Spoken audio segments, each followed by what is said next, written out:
Suppress your entomophobia and get your biggest mosquito net.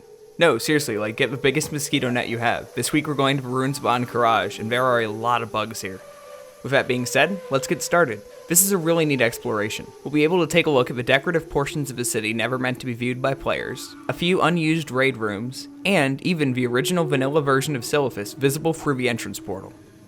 There are a few methods to get outside of a raid, but the easiest one by far is to take a demon hunter to the reservoir where you fight Moam? I'm not really sure how it's pronounced, but you know, the big obsidian destroyer that walks around. Anyway, just past the reservoir there's going to be a large purple staircase you're going to want to run to the top of.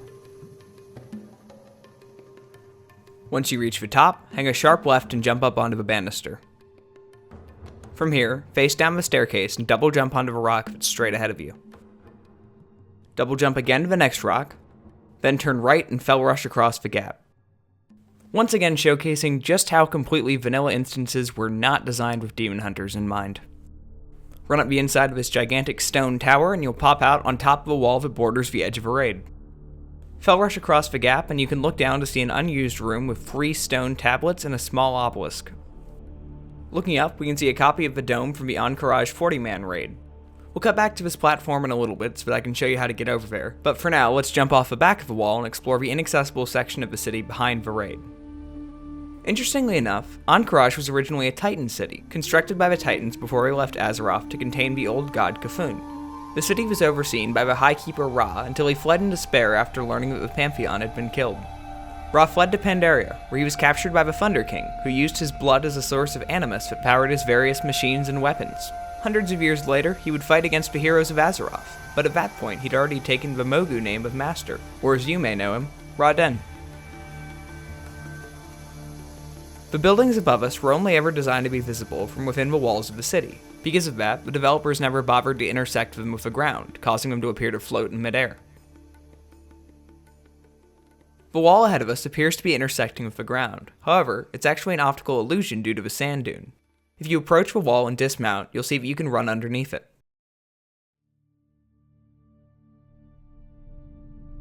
Passing beneath the wall takes us to an unused room of a raid. The room contains a variety of rubble and a large obsidian destroyer statue like those that can be found throughout Ahn'Qiraj. Heading to the other end of the room reveals a shut door that likely would have been the entrance point had this section of the raid been used. After Ra fled to Pandaria, Ahn'Qiraj was left vacant for thousands of years, with the various Titan sentinels that were left behind having been driven gradually insane by K'Fun's influence. Eventually, the city was happened upon by the Ahn'Qir Empire, a race of intelligent insects who had been driven from their home during a war with the Trolls. The Ahn'Qir changed their name to the Qiraji and spent the next 1,000 years hibernating inside the city to hide from the Trolls and regrow their numbers. Back to the exploration, I'm not sure what the purpose of this area is. It's not visible from anywhere inside the raid, and it seems to use the same ground textures as the Qiraji hives outside in Silphus. My personal guess, based on the walkway leading up to an elevated central platform, is that this is another unused boss area, although the far distance from the rest of the raid makes me think that even that guess might be unlikely. In a moment, I'm going to cut back to the platform we were on earlier in order to show you how to get to the Ahn'Qiraj dome and the original version of Silphus. And here we are. This time, we're going to make a sharp left turn and fell rush across to the mountain range. This bit of the exploration is a little bit trickier, but it's nothing too difficult. Just follow this path along the mountain range and make sure you have enough fell rushes before taking any big jumps. Okay, so this next bit is a little bit trickier, but it's not too hard once you get the hang of it. What you're going to want to do is very carefully double jump slowly along the mountain range, keeping your side parallel. This allows you to very carefully climb along the side of a hill and get close enough to fell rush across. And once you're here, you're home free. Just run along the sand dunes and you'll have a straight shot to the copied version of AQ40. Interestingly, a lot of this terrain is actually shared in both raids, which you'll see firsthand in next month's exploration of AQ40.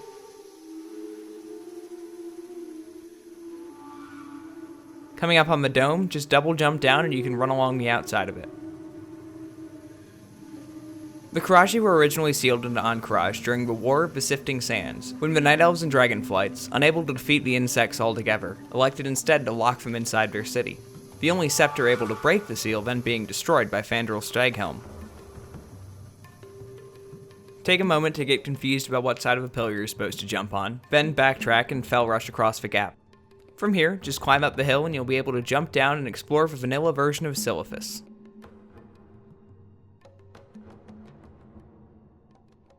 Ahead of us is a copy of the instance portal into AQ40.